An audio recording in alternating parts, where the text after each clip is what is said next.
கிரக பயிற்சிகளால் உண்டாகும் தோஷத்திற்கு பரிகாரம் வேண்டுமா? முன்னோர் சாபம் நிவர்த்தியாக வேண்டுமா? உங்களின் 7 தலைமுறைக்கும் புண்ணியம் சேர்க்க வேண்டுமா? நீங்கள் செய்ய வேண்டியது அன்னதானம் மட்டுமே. கடந்த 4 ஆண்டுகளாக தினமும் மதுரையில் 300 வறியோரின் வயிற்று பசியை ஆற்றி வருகிறது மதுரையின் அட்சய பாத்திரம் ட்ரஸ்ட். நீங்களும் உதவ அன்பு வேண்டுகோள். மேலும் தொடர்பிற்கு நெல்லை பாலு, நிறுவனர் 9442630815. காஞ்சி பெரியவர் மகிமையை சொல்லும் சம்பவங்களோடு மதுரை அனுஷத்தின் அனுகிரகம் நிறுவனர் நெல்லை பாலு அவர்கள் தொகுத்து வழங்கும் ஸ்ரீ மகா பெரியவா மகிமை சிறப்பு தொகுப்பு. ஹரஹர சங்கர, ஜெய ஜெய சங்கர, காஞ்சி சங்கர, காமகோடி சங்கர. எல்லாம் வல்ல நம் ஜெகத்குருவின் திருவருளால் இந்த நாள் இனிய நாளாக அமைய அன்பு பிரார்த்தனைகள். நாம் நேற்றைக்கு குழந்தைகள் தினத்தை ஒட்டி பெரிவா நடத்தி காட்டிய ஒரு அற்புதத்தை ரசித்தோம். இன்றைக்கும் குழந்தைகள் சார்ந்த ஒரு செய்தி தான். பொதுவாக பெரியவா யார் தரிசிக்க வந்தாலும், அதுவும் குறிப்பாக குழந்தைகள் வந்தால் வாழைப்பழம், கல்கண்டு போன்றவற்றை கொடுப்பது வழக்கம். அன்றைக்கு பார்த்து பெரியவா என்ன சொன்னார் என்றால், மடத்து அன்பரிடத்தில், மடத்திலே பணிபுரிகிற பணியாளரிடத்தில் இன்னைக்கு வாழைப்பழம் கல்கண்டெல்லாம் வைக்காத பிரசாதத்துக்கு என்று சொல்லுகிறார். இவளுக்கு ஒன்றுமே புரியலைன்னா, எப்போதுமே யார் வந்தாலும் வாழைப்பழம் கல்கண்டு கொடுங்கோன்னு சொல்லுவாரே பெரியவா என்று நினைத்து கொண்டிருந்த பொழுது, திடீரென்று மடத்து வாசலிலே ஒரு பஸ்ஸிலிருந்து நிறைய குழந்தைகள் இறங்குகிறார்கள். அவரோடு சேர்ந்து ஆசிரியர்களும் இறங்குகிறார்கள். நேரே மடத்துக்கு வந்து பெரியவாளை தரிசிக்கிற பொழுது, அப்பொழுது பார்த்து பஞ்சாபகேச ஐயர் என்பவர் மகா பெரிவா முன்பு வந்து ஒரு பெரிய மூடை நிறைய அந்த பொரியை கொண்டு வந்து பெரிவாடத்திலே கொடுத்து, பெரிவா நீங்கள் இதை எடுத்துக்கொள்ள வேண்டும் என்கிற செய்தியை சொன்ன மாத்திரத்தில் பெரிவாளுக்கு ரொம்ப சந்தோஷம்.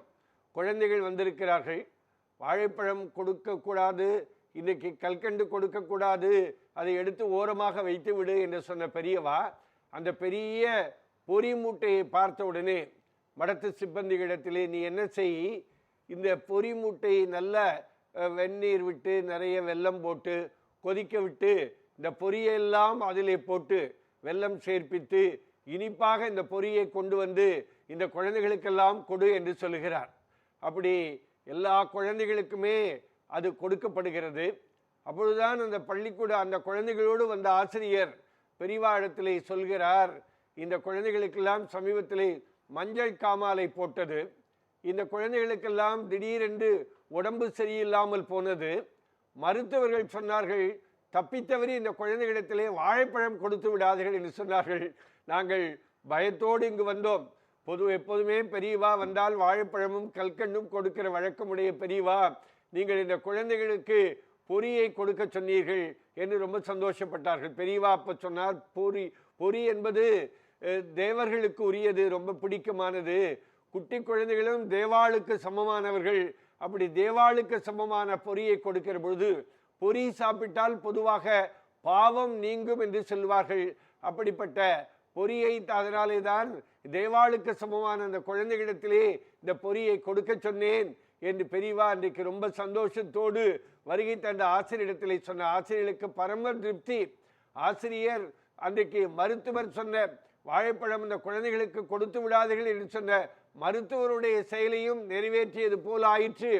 குழந்தைகளுக்கும் பெரியவா பிரசாதம் கொடுத்தார், அவர் கைகளிலாலே அந்த பொரியை கொடுத்தார் என்று நினைத்து பார்க்கிற பொழுது, வருமுன் காப்போம் என்பது போல ஒரு செயல் வருவதற்கு முன்பாகவே மகா பெரிவாளுக்கு ஞான திருஷ்டியிலே தெரிந்து பல்வேறு நிகழ்வுகளை பெரியவா சித்து செய்ததில்லை. ஆனால் வருகிறவர்கள் என்ன மனநிலையோடு வருகிறார்கள் என்பதை தெரிந்து கொண்டு அவர்களுக்கு வசதியாக பெரியவா அவருடைய வாழ்க்கையினுடைய ஒவ்வொரு சம்பவங்களும் இன்றைக்கு ஒரு அற்புதமான படிப்பினையை நமக்கு கொடுத்து கொண்டிருக்கிற பொழுது என்று நினைத்து பார்க்கிற பொழுது மகிழ்ச்சியாக இருக்கிறது.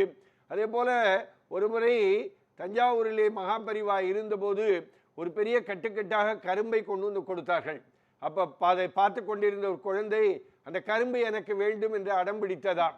பெரியவா அந்த பெற்றோர் சொன்னாராம், குழந்தைக்கு கரும்பு கொடுக்கக்கூடாது என்று சொன்ன உடனே பெரியவா என்ன பண்ணார், ஒரு கரும்பை எடுத்து இந்த குழந்தையிடத்திலே கொடு என்று சொல்லிட்டு அந்த குழந்தையிடத்திலே சொன்னாராம், இப்போ மடத்து யானை வரும், நீ இந்த கரும்பை எடுத்து அந்த யானைக்கு கொடு, பயப்படாதே, நான் உன்னோடு பக்கத்தில் இருக்கிறேன் என்று சொல்லி அழுத குழந்தை கரும்பு கேட்ட குழந்தைக்கு கூட கரும்பை கொடுத்து அது யானைக்கு கொடுத்த சம்பவம் எல்லாம் இன்றைக்கு வியப்பாக இருக்கிறது. ஹரஹர சங்கர, ஜெய ஜெய சங்கர, காஞ்சி சங்கர, காமகோடி சங்கர. எல்லாம் வல்ல நம் ஜகத்குருவின் திருவருளால் இந்த நாள் இனிய நாளாக அமைய அன்பு பிரார்த்தனைகள். ராம் ராம். ஓம் ஸ்ரீ மகாபெரிவா திருவடிகளே சரணம்.